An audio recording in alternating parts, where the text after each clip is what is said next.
I'd love for you to say something about the strengths of each of your countries that you tend to take for granted. The things uh, that in each of your countries you're best at, that people tend not to appreciate because they come normally. But as you travel, since you are outside your countries, you actually are able to see it more. I think sometimes you have to go outside your country to realize, to understand your own country.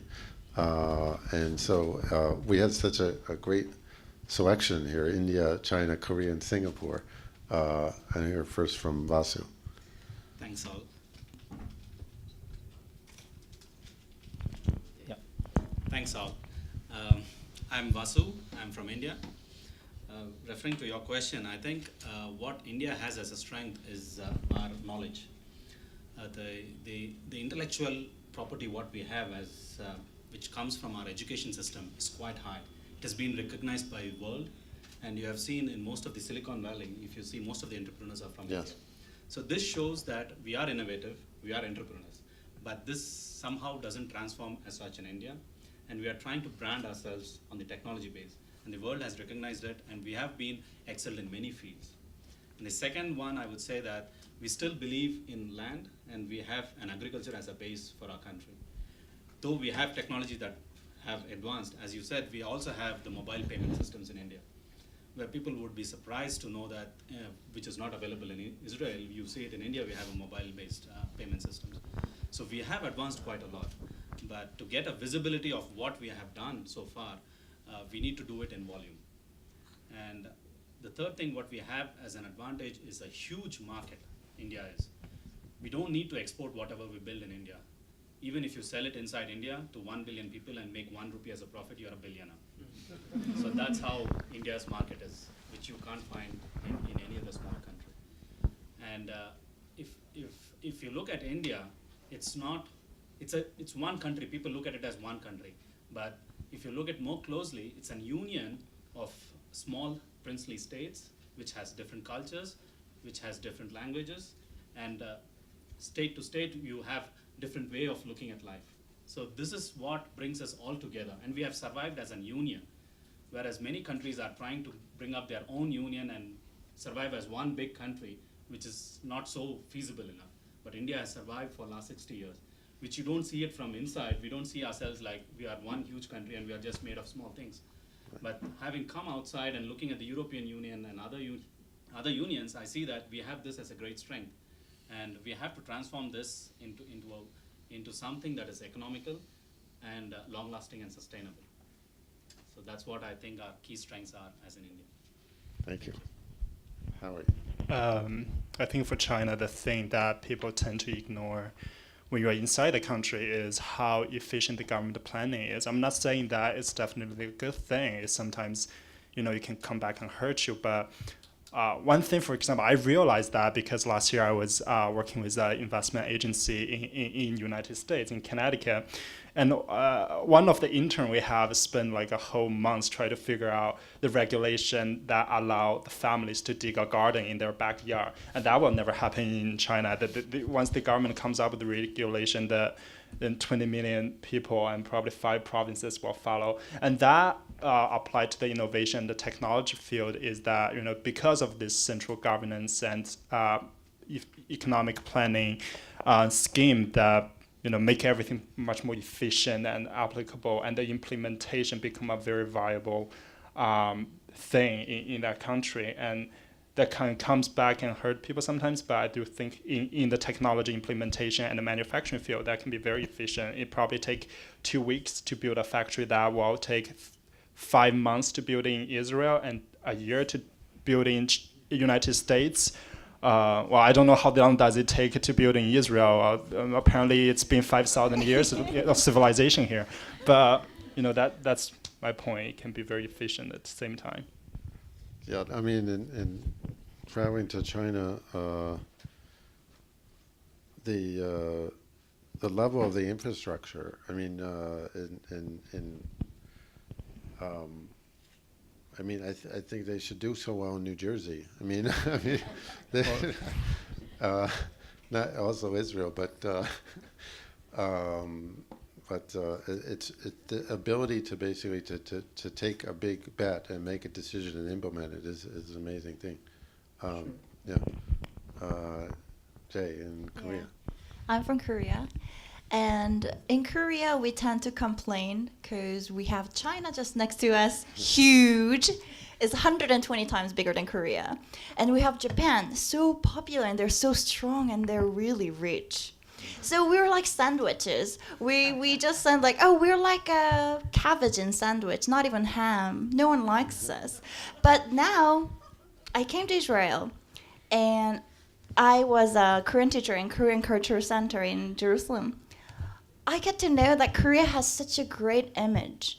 Like if you think about the Korea and Israel have such a common history background, like Korea is a really young country where we have have like 5,000 history. But if you think about the modern history, we just had a Korean War just 60 years ago. We had nothing after the war. Just like Israel after independence. What did you have? Desert. So we had such a short history to make great growth in economy, and we don't have how do you call it, friendly neighborhood. We have North Korea just up on us, and there's China, there's Japan. America's always watching us. What about Israel? You know, you guys don't have friendly neighborhood either. But if you think about the image of Korea, when I just came back from London, and when in London, some British girls came to me and asked me, "Are you Korean?" I was like, "Yes." "Oh my God, I love Korean dramas and K-pop." They don't talk about North Korea. They don't talk about Japan. They don't talk about the conflict with China. They talk about the K-pop and the cultural thing. What do you think about Korea when you think about Korea? You think about Samsung, Hyundai, Kaya, all these big companies. Do you ever think about North Korea? Well, you do, but the regular teenagers, Korea have such a strong strength in building good image of the nation. Well, in Korea, we tend to forget because we have such a big countries next to us. But like, I am in Israel, I travel around and I see when people know about Korea, they have this beautiful image of a Korean culture, Korean food. They don't talk about war. In Israel, I think Israel is a great country. It has beautiful nature, desert, sea, and all these venture capitals.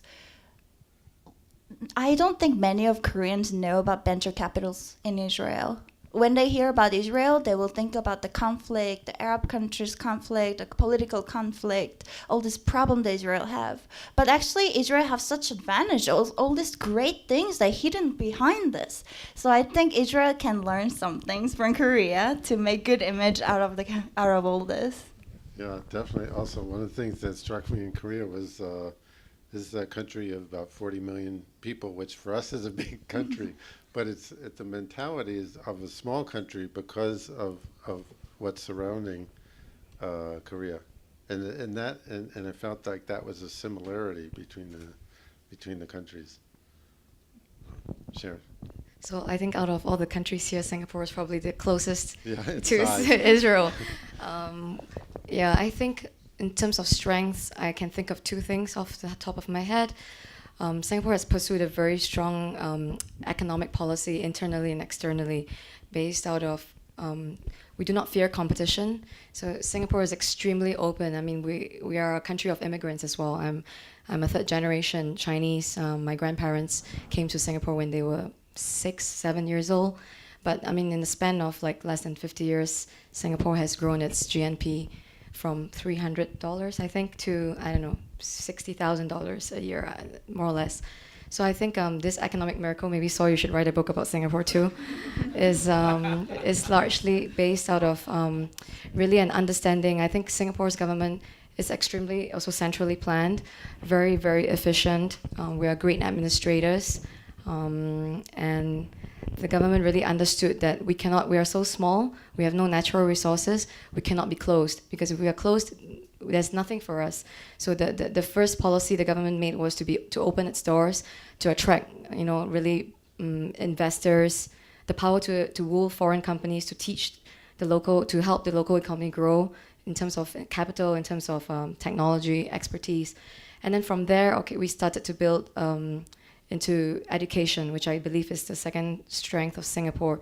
I mean, well, Singapore also wants to instill a spirit of innovation and enterprise.